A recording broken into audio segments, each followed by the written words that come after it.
Hello! Hello AOS fans! It's the Agents of Gnarlwood. So in this video we're going to have a quick run through the newly announced far list and designer's commentary, ERRATA, etc, etc. I have to say we're in a really great place with this game at the moment. They are supporting it really well. Yep. I think they keep bringing out these little tinkling changes, which I know some people find a bit annoying, like can't you get it right first time, but the reality is no, they can't. It's just never going to happen. So I think it's really much better that they at least keep up to date with what's going on. They acknowledge it, they go, actually this needs changing, and they make some changes because it doesn't take too much to keep up with it if you play it on a slightly regular basis. Exactly. So we're going to quickly run through all the changes. There aren't that many really, particularly if you're like us and you play Nemesis. It's not going to change your life that much, but there are a few little important tweaks, some more significant than others. Before we crack on, it's slightly irritating that the two documents are in different places on the website. It's very annoying. One's under FAQs and one's under downloads. Why? Why? Because I think you found one and not the other, and first time I was looking through, I found the other one and not the other. Put them in the same place, please. Very annoying, but we're going to start with the ERRATA. Yep. If we remember, we'll put the links in the description, can't we, of the video. Yeah.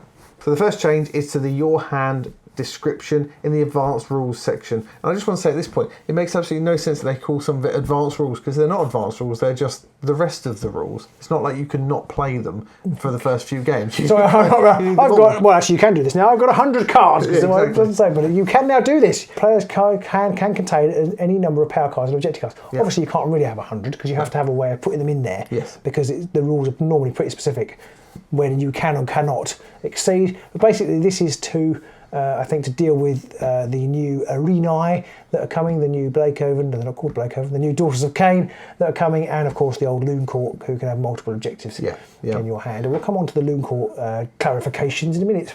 There was then a little clarification in the knockback section, which was basically just to point out that it has to be a successful attack before you can use the knockback ability. Yeah, I'd never even noticed that dropped, because it's always been knockbacks only ever were successful attack, so we hadn't even noticed that one. So also in that document they've got the beta rules, and there's two new beta rules, and one is for the Gnar Spirit pack, which everybody seems to be of the opinion, and I think we are too, that they're overpowered. In fact, we've barely played them because they're so overpowered. So the new beta rule specifically targets their struggle condition. It stops you from being able to put a spirit counter on them and immediately making them beastly and giving them all those extra special abilities they had, like the pretty psychopathic 4 dice attack. Yeah, I think she gave Grievous. I can't remember what happened, but it was pretty scary. He's very scary. I was listening to Part of Glory, and they were talking about how horrendously terrifying she is for even in the first round. Crimson Kira, I think she's called. Yes. It now stops you from putting on until after the fight's activation, so you're not going to be able to immediately power them and charge them and do stuff. You're going to have to wait at least a round. So there's going to be at least 1 round's grace there, unless you've got one of the power cards that gives them a token earlier on. And it may actually force people to take some of those more now, because some of them weren't that worthwhile, because it was like, well, I can just put one on whenever I want. Yeah. Effectively, you can no longer start in beast mode. That's really the too long didn't read of that. Yeah. The Black Powder's Buccaneers got one, which, to be honest, I'm really surprised about. And this kind of, again, shows how GW are supporting the product, because I kind of thought everybody's just forgotten about Black Powder. I mean, who plays Black Powder anymore? Nobody really cares about them. They're one of the forgotten warbands. They're the Alfaris Guardians of the season. Yeah.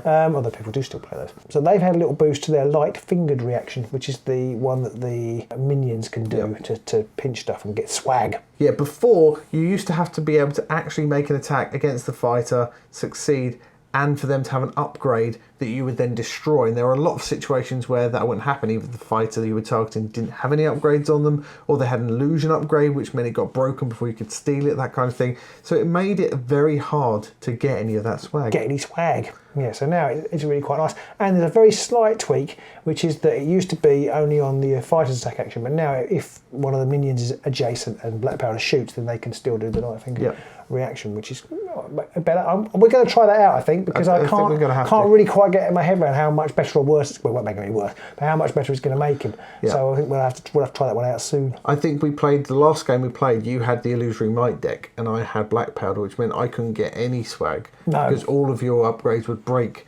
And it was just quite hurtful. And this is going to make it a little bit easier to get some swag. It means that Black Powder's going to be able to use his gun a bit more, but it also opens up the options for some of the other objectives and cards in their deck that people just didn't take because it was just too hard to get those swag counters. Looking forward to seeing what difference those changes make. Yeah. And I've got a feeling I didn't even finish properly painting them, so I might have to get them back out and finish them off. So in the other document, in a different part of the Warhammer community website, there are the FAQs. Now this isn't an exhaustive list, but these are kind of the points of interest that, as we see them. Yeah. So they've started off with snare hexes. Quite interesting rulings on these, I think. Yeah, I think we probably are completely 100% wrong for what we would have guessed. Do snare hexes stagger flying fighters? Now, I mean, obviously, if you've got this hedge of briary thorns and a bird flies over it, surely it's completely unaffected. So I would say no, flying fighters are not affected, just like they're not affected by lethal hexes. But you'd be wrong. I would be wrong. Because the ruling was yes. Yeah. Interesting. Turns out it's not a bush, it's a tree. Wouldn't have expected that. No. That's interesting. No, the fact that lethal hexes don't affect flying fighters, I would think it would be exactly the same thing. I would have thought so too. Or blocked hexes. Or blocked hexes, I mean, if a blocked hex is a pillar and a flying creature can go over it. Exactly. Who knows? But anyway, so you can be staggered if you're flying. If a snare hex is moved into or placed in the same hex as a fighter, does it stagger that fighter? I mean, I would have thought that if a whacking great tree just suddenly spread out of the ground and started hitting you with its branches, that would stag you. It would be pretty staggered, yeah. That is very true.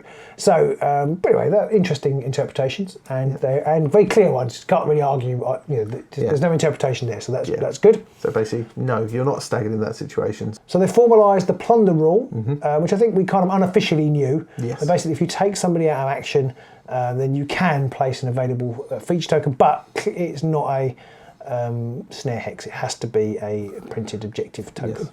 They've also clarified the delve rule. I'm not sure if this came up in our games or not. Yeah. Can I delve a feature token if the fighter on that feature token cannot be staggered? Yeah, I would have said yes. Yeah, I would have said yes. Because you're like, well, you can't be staggered, but that doesn't stop you doing it. Exactly. But the answer is no, you can't. Which kind of makes sense because you have to stagger them and you can't. And the rules state if you can't do all of the thing, you can't do the thing. Yeah. So it does kind of make sense. Can't do the thing. Exactly. It does kind of make sense. So, no. So if you can't be staggered, that is a small, interesting negative. So we're kind of like 3 or 4 for O so far. I don't think we would have called any of these so far. I think I definitely would have got that one wrong.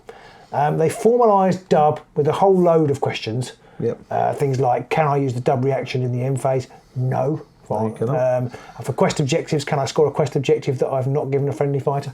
No. Can I discard a quest objective that I have given a friendly fighter?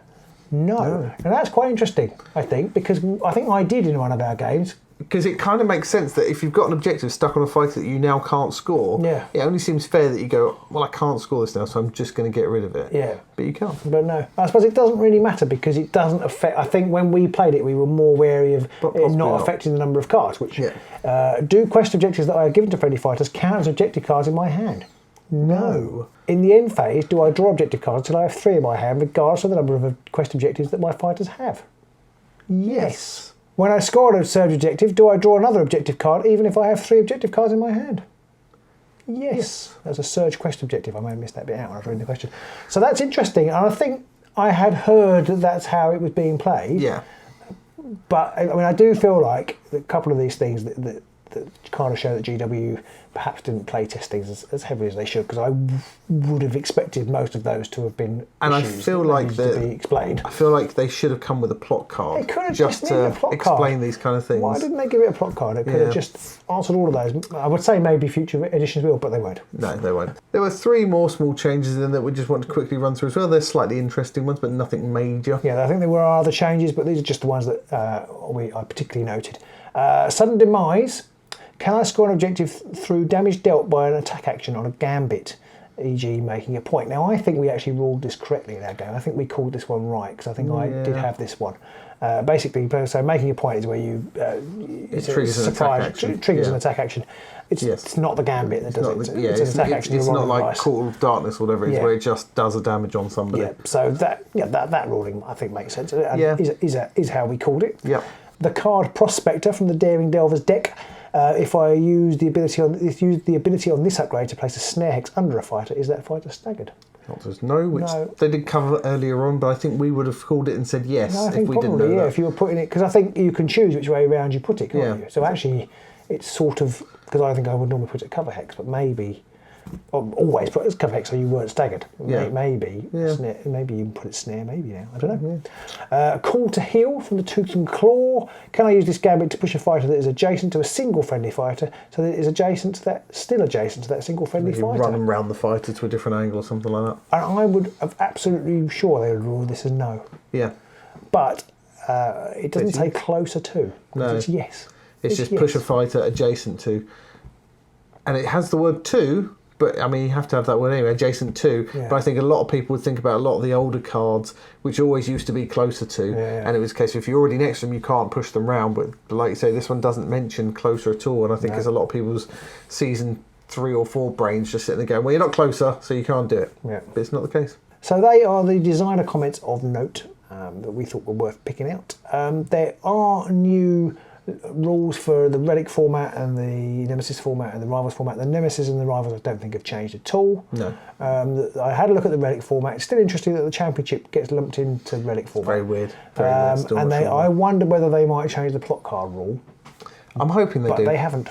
Yeah, I'm hoping they will at some point once we get a few more. I think maybe when the next season comes in and the older set of cards rotate out, because then Championship is Nemesis almost at that point. Would only be Nemesis and the Essentials deck. Yeah, exactly. And they've restricted a load of those. Exactly. So I kind of feel like I'm hoping come next season that's when they'll make a change to Championship, because it needs to have something. Yeah, so we can't really comment on the restrictions. There's quite a few new cards that have been restricted. We can't really comment on them because we don't play them. They've actually forsaken 2 of the Nethermaze cards. I don't even know what they are because we just haven't played like that played it enough, for years.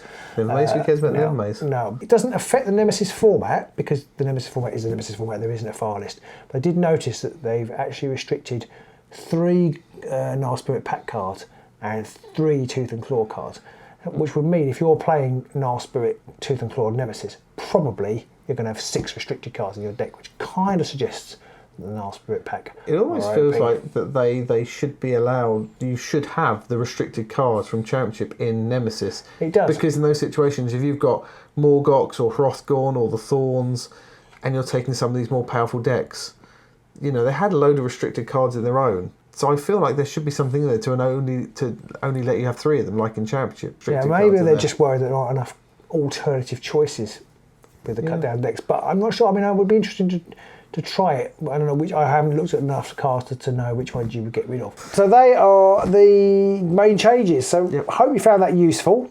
Let us know if we've missed anything that you thought was particularly interesting, or whether we misinterpreted something, because I just quickly read, we were recording this evening and they came out this afternoon, so I would quickly read through them. But I think it's really good that GW are responding to the meta and the sort of comments from people, because they must get them all the time. And this has come out, I mean, it's not been out that long, really, like 4 months, something like that. So it's good. I mean, if they do want it sort of quarterly, I think 6 months was like the minimum you would want, but if they're going to bring them quarterly, I think that's brilliant. Yeah. So well done, GW. Looking forward to trying all these new things out. Looking forward to playing Black Powders. Yeah. Looking forward to seeing what other new stuff is around the corner. If this is the first time you've seen us, do please like and subscribe. Ring that bell. All that jazz. If you've watched us last time, you must be really fed up of us saying please like and subscribe and all that jazz. But we have to do it. We have to do it. YouTube makes us do it. Exactly. They tell us we have to. It's part of our contract. Yeah. If you do want to support us on Patreon, you can. Don't always plug that one, but you can support us on Patreon. I know it's not really the best time for giving random people on the internet money at the moment, but any donations are gratefully received. Exactly. For Pete's hair restoration program. Oh my God, that's so rude. See you soon in the Gnarlwood. Bye.